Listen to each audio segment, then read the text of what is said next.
Good afternoon, everyone. It's Anifa Menon from hearthealthbrainhealth.com, encouraging healthy grieving and mindful actions.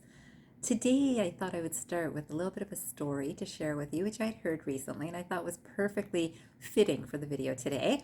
So, this story is about a man who goes to a guru to ask him for help. And when he went there, he said, "Guru, you have to help me. I can't seem to find happiness.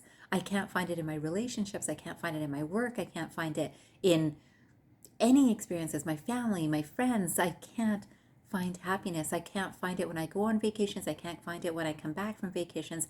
I need help." So the guru said, "Actually, I work with people like you all of the time, so I think I could help you.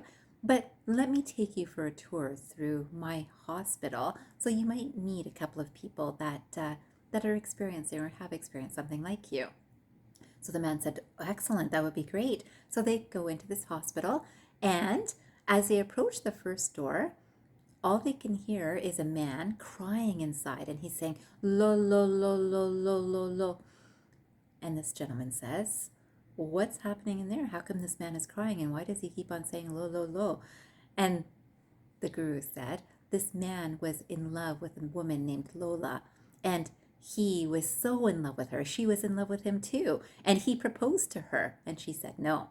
And then he went mad. And this is what's happened.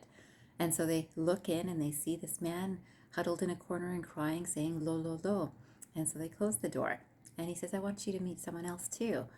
And I was like, "Okay, I don't know how this helps me, but okay." So they walk over to the next room. And as they approach the door, all they can hear is a wailing man who is saying, "Lo, lo, lo, lo, lo, lo, lo." And this gentleman says to the guru, "Oh my goodness, this Lola seems like she was pretty popular. It sounds like this is another man that she said no to." And the guru looked at him and said, "This is the man she said yes to." And this is what I would like us to focus on today. So this is the point of this video, is this idea of finding happiness. So one man found happiness when he was in love, and then he wanted something more. So he wanted marriage, and she said no, and that drove him mad. The next man got the marriage, and he would have wanted something more, and it drove him mad. And this is so important to recognize about human nature in general. And you will find this about our experiences in anything. Whatever you want, once you have it, you'll want something more.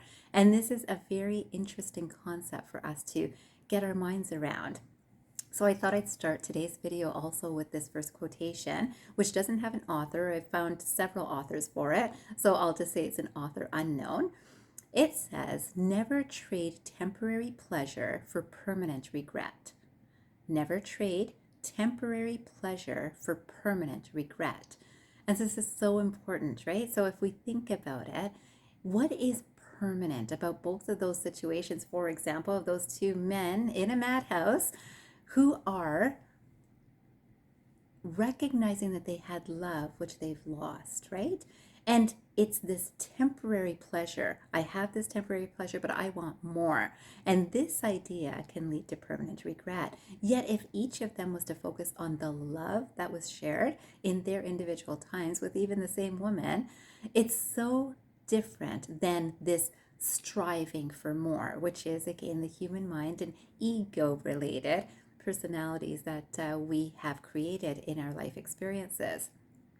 The next quotation is by Claude Monet, and I absolutely love this, and I thought this would also feed your mind with some different thoughts. So Claude Monet, we know, is a beautiful painter, and if you've seen his paintings, you know there's a lot of depth to them. And this quotation says, "It's on the strength of observation and reflection that one finds a way. So we must dig and delve unceasingly." So it's on the strength of observation and reflection that one finds a way. So we must dig and delve unceasingly. And this is what I find in terms of the work that I do with grief recovery, for example, that a lot of people come into grief recovery because of a relationship that's changed or because someone has passed away. And people are always surprised that they've learned so much more about themselves in this process.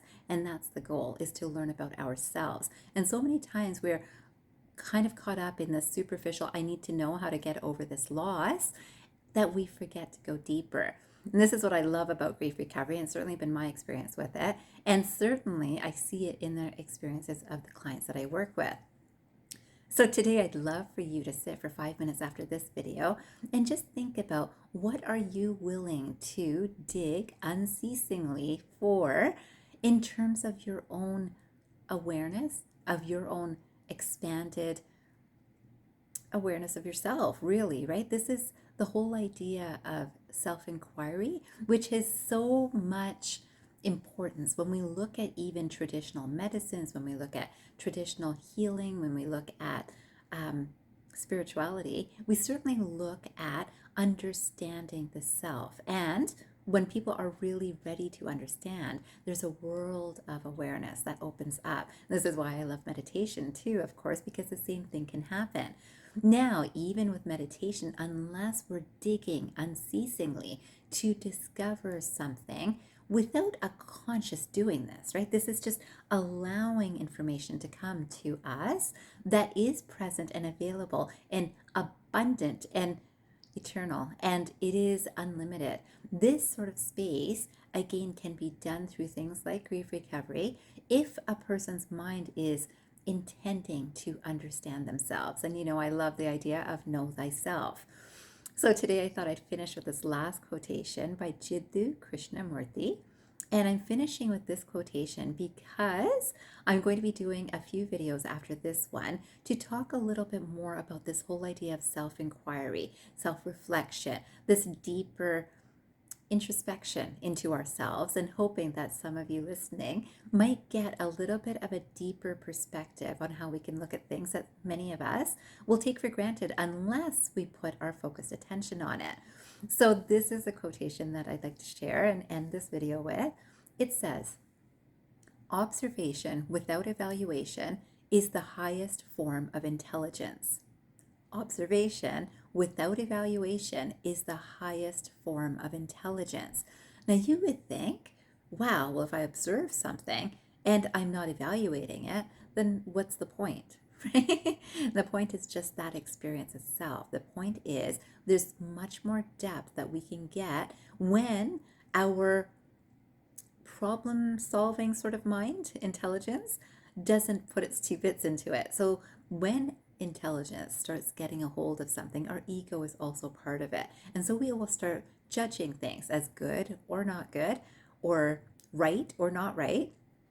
And when we start doing that, we lose the value of the experience. So just like those two men in the madhouse, there's one that is thinking about, this was so not right because she didn't marry me. There's another that's thinking about, this was so not right because she did marry me, or this happened because we got married, or whichever way, right?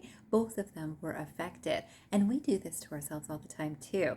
We do it to ourselves and we do it to others. And this is what separates us from a higher consciousness that just sees everything as it is.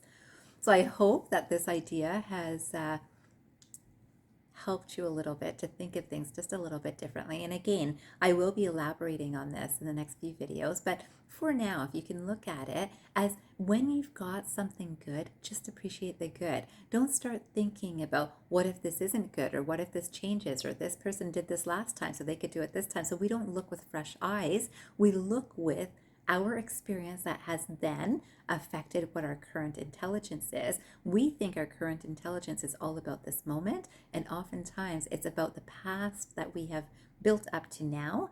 When we use that past energy in the now, we are not creating a fresh experience for ourselves. So I leave you with that deep thought today. I hope that some of you will understand it and be able to reflect on this for yourself and see whether you're able to enjoy this moment just as it is without evaluation. I wish you a fabulous day ahead, and I hope you remember, transform your mind and transform your life. Have a great day, everyone.